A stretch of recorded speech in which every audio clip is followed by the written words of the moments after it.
Makayla Jackson. I'm 17, and what I'm excited about today is probably the fact that my mom's coming home. She's coming home from, she's out of town with my little sister, so it's just me and my dad, and she's coming home today. So yeah, I'm excited about that. Where is she coming home from? Was it like a work thing? It's like a staycation, almost sort of. It's like they went to I think Wisconsin, and my little sister and her friends went too. So it was like a mom and I guess little kid, and I didn't want to go because she invited me, but I was like, nah, I didn't want to go. So yeah, it's like a staycation, I guess, because we're on spring break. So yeah. Oh my gosh, that's so awesome that you get to see your mom today. I loved it when my mom came home as well. I understand the excitement surrounding that. Anywho, moving on. So, what is your favorite activity to do outside of school or work at the moment?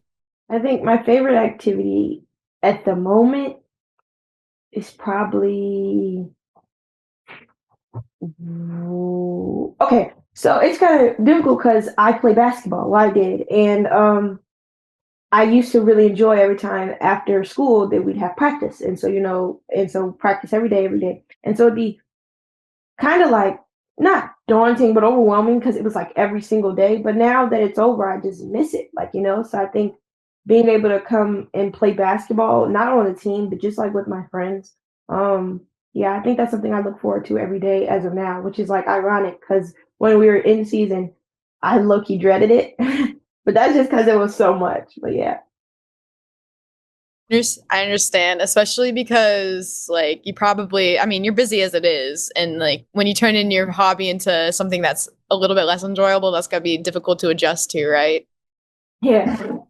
Alrighty. So I also am I'm gonna ask you another question before we start picking things up.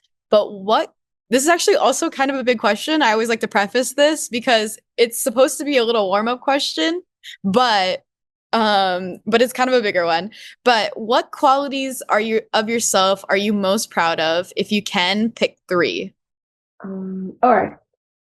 I'm gonna say first my empathy. I think that's something that I'm really proud of. Um, Another, how observant I am about attention to detail. And then I would say probably how optimistic I am.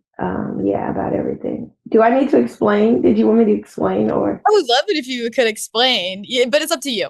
I think I wear my heart on my sleeve, and I think a lot of times, like as I was growing up, I kind of viewed that as like a bad thing, just because it gave, I guess, the opening for so many things to bother me. Especially um, like when it came to what like people said and how they thought about me, because I was so, I guess, so dead set on making sure that everybody, was happy, even if that was the expense of my own. But like now I kind of matured into empathy that like recognizes, others' need and like yearns to like, I don't know, just support them in any way while still prioritizing myself. So I kind of learned the balance between how to love me and still care so deeply for others. And I think that's why that's one of my biggest traits because um I think it impacts like the things that I choose to do, how I choose to operate, and like my willingness to serve others. So I think that's why empathy is probably at the top of my list. And then I'd go optimism. I'll do optimism second. I think this is more so, I think it ties in with the empathy, but I think that being optimistic is so much better than seeing like the glass half empty instead of like half full. Um, I think that when you're optimistic, I think it just helps your quality of life because if you look at everything like it's already like the end or if it's already failed, I think that's a really crappy way to like live. And I don't know, that's not some way that I wanted to live, especially when there's so many opportunities in life, and I think just focusing on the bad, just like it's a disservice to us. And so I think being optimistic is something that I prize as well, like even when everybody else around me has like completely given up. So and I think it encourages the others around me too. So I'm happy to be that like um the kind of like energizer, woohoo, like even though this is happening, this is. And then the last one, how observant I am. I just think it helps me connect with people with the things that I'm doing, it shows not only like my dedication to understand things, new things, but also my want to understand new things. Like, like the things that I'm doing, the people that I'm meeting, like, the experiences that I'm going through, just being able to, I guess, enjoy every part of it, and recognize the small things that are happening that have given me the ability to enjoy it all. So I think, yeah, being observant is something that I really prize as well, because um, I think it allows people to be seen, but I think it also allows me to recognize how blessed I am to be able to experience those things. Yeah. I thank you so much for I thank you so much for just explaining that, because I think just from the, what's the word, from just you saying essentially like, oh, I'm observant, I'm empathetic, or I'm all of these things, I felt like you've just given us like even 10 more like qualities about yourself that is like valuable. Like I saw like, I mean, I'm not gonna lie, attention to detail, I just thought like, oh, she does well in her assignments. She like, she's able to like recognize like, oh, like, she's able to be detail oriented. But no, you just like explained like, like I'm observant with people and I want to connect. And I think you just shined. You did a great job. Don't worry. Because that felt really good. That felt really good. Don't worry. Yeah. You're very articulate if it makes you feel very good. Thank I you. No worries. All right. So, moving on. I would like to ask you, what is an accomplishment, like a personal project, extracurricular activity, really anything that you are proud of working on? Okay. What am I proud of working on extra? There's obviously basketball. We are back-to-back city champions, and I'm the co-captain of the team, and I was able to lead them to victory. So that's obviously, I think that's something that I'm really proud of. But what I want to focus on is, I'm a part of a club or a team that's all actually predominantly adults, and I'm like one of the few like children in it. It is called the Poets Club, and we basically go throughout Chicago, and we do poetry slams. And I've been able to write like a bunch of my own pieces. Um, and I'm a really big sucker for like words, and being able to communicate my feelings through words, like creatively, and just being able to like empathize with other people, like in a way that they can connect, but also that I resonate with as well. And so yeah, I've been doing poetry for a while. I've been a part of this club for 3 years now, since I was a freshman. So I guess you could say going on four, because I joined in like probably mid-April. So yeah, I've been a part of this club for a while now, Poets Club. And basically, like I said, we go on poetry slams. But recently, well, not recently, in 2023, I actually won the Best Teen Poet Award in Chicago. And I think that's something that I'm really, really, truly proud of, because it was with one of my first poems. It's called Do Black Lives Matter to Us? And basically, just give you a little bit of a brief synopsis of the poem. It was basically about like talking about the perspective of Black Lives Matter and like the whole movement, but like in a way that like how are black people responding to it as well, within the violence and within our own communities outside of police brutality. So I just wanted to hit on that within my poem, and I think I did really well, because I won an award. So that's something that I'm really proud of, and I still write today. I'm actually working on a poetry book, so yeah, I'm really proud of that. Okay, this makes sense why you're so articulate. But can you repeat the name of the award that you won? I won the Best Teen Poet Award in Chicago. Oh my Chicago's gosh. Best Teen Poet Award. Yeah, And it was it was. based on that first poem that you wrote for the Mhm. oh my gosh. And you That's were like actually my what? first time performing too. It was crazy. You're what, 14 years old? No, I was probably, I think I was 15. Okay. But it's I still think, very impressive. yeah, because I joined the club when I was a freshman. I think I performed as a sophomore. I won. No, no, I performed it for the first time as a freshman, but I won the award as a sophomore. So yeah, because they were going based off of a performance that I did prior. So yeah, sorry, Yeah, the no. time was good. That's really crazy. I was gonna ask specifically, how is it giving like, because that's also like, I mean, that was in this full not that Black Lives Matter is still like it's still happening. It's still obviously Mhm. like very prevalent and it should be so important. But 4 years ago, it was like during like even like what is it, the marches and the protests and everything was going on. What was it like giving that performance and being, what is the word, vulnerable on stage?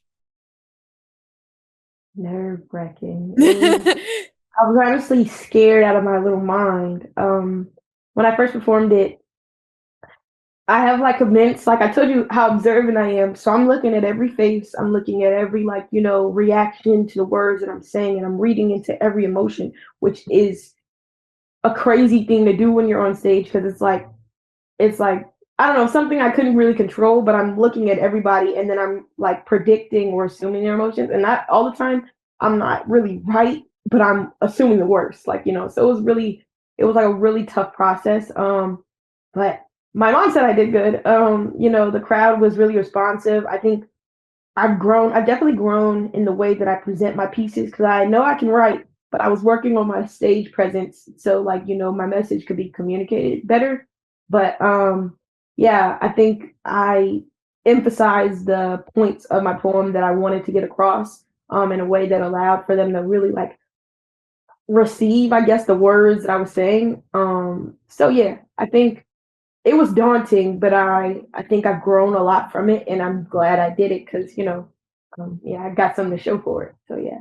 Yeah, that's really amazing. I think it's like an incredibly, what is the word? I think poetry, I think just being able to be articulate with words. I say that as I'm trying to be articulate with words, but essentially being able to convey like an emotional message, but also a political message, and then also your own composure on stage with like a vulnerable message overall is an incredibly like what is an incredible feat. Like it's not an easy task by any means, and also making it like sound good. It's like being articulate is one thing, but making like sure that the words flow and that you're getting your point across and you're using the best words for the poem. It's so many moving parts. So that is something to be very, very proud of. So, what sort Thank of God. tips would you give to somebody who's trying to do something similar? Like if they wanted to get on stage and then do a vulnerable performance or vulnerable or like do poetry essentially. With poetry, the writing piece comes first because I feel like you can have all the stage presence in the world, but if you know, your words don't speak to people, then I mean you're essentially cooked. Sorry, not to use but yeah, I think you have to not only focus on what you're writing, but you also have to love what you're writing. I think you have to really resonate with it. And if it's not something you can identify with, I think it's hard to go and perform it on stage. And not even like it has to so much be about your life, but I think you have to experience it in some sort of way, even if it like you watched it happen in somebody else, or it's a personal experience, or like you're writing from the perspective of somebody. I feel like you have to have some type of connection with it, or else it's like just words but they're not yours. You wrote them, but they're not really yours because, I mean, as isn't as an individual, you have no tied to it. So I think that's the first aspect. So I think if I was giving advice to somebody, I'd be like, okay, the first thing is you have to love what you're writing, and I think when you love what you're writing, it will come out in the way that you need it to because it's going to be your story, so it's going to be authentic as possible. And then about the stage presence, I'm still working on that one. I think for me, as of right now, I'm focusing on because I know that my writing is strong to trust in my ability to present it because who better to present it but me? But I think that just comes with a confidence that I can do what I set out to do. I have all the tools to do it now. I just have to go and execute. And without the fear that it may not be received well, because it may not be your right audience. And I think you have to be okay with failing in I guess that certain type of way, and not being received in the way that you may want the audience to receive it. And you have to be okay with that. And so yeah, I think just being okay with, the trial and error part of it too. I think is the important part of stage presence. I know that you're talking about your own stage presence and how you're still working on it. I hope that you recognize that, what is the word? When you write your poems, your voice is so specific to you. And I hope you recognize that your stage presence is also an incredibly specific part of yourself. Like you might not be the most booming voice in the room all the time, or you may not be the like the most eloquent speaker, but I think that that all lends to being a great, like, to your own presence, and really like being confident in who you are is the best stage presence. How so sweet. I don't know where that came from. I don't have any experience with stage presence exactly, but I think just like all the great speakers that I know are just the people that are able to eloquently get their message across and being authentic. Pivoting to like sort of like school and your school life, what does education mean to you? You also don't have to think about your school life per se, but what does education to you mean to you as like an individual? What does education mean to me? It means the world. My two parents are both Chicago public school teachers. So they both grew up. Well, not grew up, but they're both in the same industry. My mom's what is she? Oh, she's an early childhood teacher. Like I think she's like kindergarten to like second grade. And no, yeah, yeah, kindergarten to second grade. And then my dad is middle school. And I think just their love for teaching and the way they're like so passionate about it. Not to talk about them, but I think they passed it down onto us because I don't know, just the love I have for learning is something that I don't think I would have um if it weren't for them. I think they instill within us, me and my two siblings. I'm the middle child. A really like long and like hard drive and passion for everything that we do in like reference to academics. But they never made us feel like it was never like a your worth is based off of your grades. So I think I prized education because it never felt like, oh, this is what I was defined off of. But there was so many like aspects of learning that they wanted us to like, really relish and take in because they knew how powerful it was. And so, I prize academics. I think even when I go through academic challenges, because I did, they were always there to support me. And I think,